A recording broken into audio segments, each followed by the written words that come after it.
The Association of Gospel Rescue Missions, which has nearly 300 rescue mission members across North America, has awarded the Panama City Rescue Mission as a certified mission. This prestigious certification has come with a lot of time, effort, and hard work.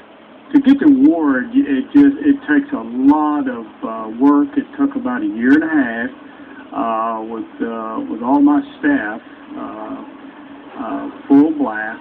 The organization is receiving recognition of its completion of a rigorous self-study of quality, effectiveness, and efficiency of their management and their programs. Everything, every part of our ministry had to meet a certain place, certain rules, all through. Receiving the certification means the Panama City Rescue Mission meets or exceeds all necessary health and safety standards, as well as planned and managed programs, and its finances are in good order. The organization's executive director, Thurman Chambers, says the rescue mission's future is looking brighter than ever. Oh, I think the future is great. I think it has a great foundation now with this type of certification. Reporting in Panama City, Larissa Scott, News 13. Well, Mr. Chambers says he's honored to have received the certification and looks forward to how the Panama City Rescue Mission will continue to grow. Well, still ahead, the truth of the matter is, this is fucking propaganda goddamn bullshit. Because I'll tell you what, I called on behalf of somebody who had a mandated court appearance June 15th, 2015. I tried to get I believe her name was Amanda Birdshaw, if I'm not correct. I talked to her. I talked to John Asher of the so-called bullshit accreditation bullshit organization. He was more interested in wanting to know who I was and not what my concerns were. Let me tell you how bad the goddamn fucking mission has gotten to. Last time I ate there, I swear to God that they fucking ground up some goddamn roadkill and put some barbecue sauce on it. No longer do they have a day courtyard where homeless people can stay. That courtyard is now closed. Okay? Now let's go on further about this bullshit motherfucking mission, okay? They got this crazy motherfucking rule. I talked to a guy named Brian, who was on the program there. Nice guy. And they said, if you don't get in by 5:45 p.m., you're locked out. Now, so you're locked out. Last time I checked, and I even pleaded with Amanda Birdshaw, which I strongly suspect is probably relationship to Steve Birdshaw. Just make an observation. Has nothing to do with whether or not it's, but anyway, here's the point. The point is they got this fucked up rule, and I even pleaded with Amanda Birdshaw over the phone that they have it to where if somebody is coming in, a homeless person, a lot of times they don't have watches. A lot of times they don't know when they're going to catch a ride, like there's a routine bus thing coming down, you know. And probably a lot of times they got to come off I-10, or they got to come on Business 98 to come on down there. It showed on there that they've been established in 1909, so that means there are many, many, many years of where people have known about the Panama City Rescue Mission. So when they come here, I'm wondering, how many of them, because they throw them outside, won't let you in after 5:45. I always thought a mission was supposed to be 24 hours, no questions asked. Yeah, I think they ought to have a cop there that checks people's IDs. And then they've got no trespassing, no loitering signs all around the mission and everything. And when I was talking to Amanda Birdshaw on June 14th, I believe it was, 2015, I said, look, this guy don't drink, don't smoke, don't do drugs. This person just wants to make it to the court-demanded mandate, so they don't get a warrant on them. Because if they get arrested and thrown in jail by the Panama City idiot motherfucking clowns that run around like vultures looking to throw homeless people in jail, I wonder how many people the mission has had thrown in jail on trespassing charges, disorderly conduct when a homeless person wants to question any of the bullshit policies and everything like that. So here's the thing.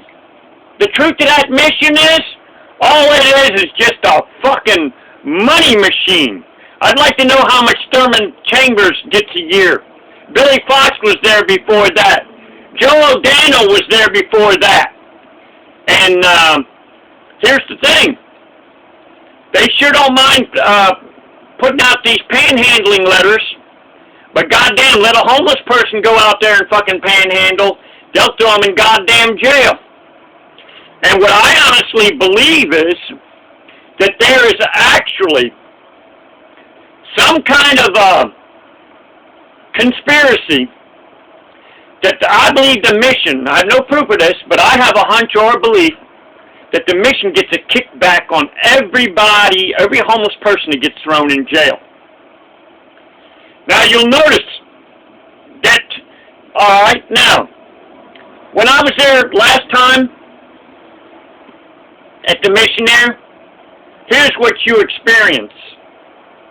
You experience people who just came out of prison, probably did 10 times worse of anybody else that's in that mission there. They put them in a so-called work program. Okay? Now, when you're on that work program, you get to boss around people. And what I believe goes on is the people who come from prison, they've got a grudge.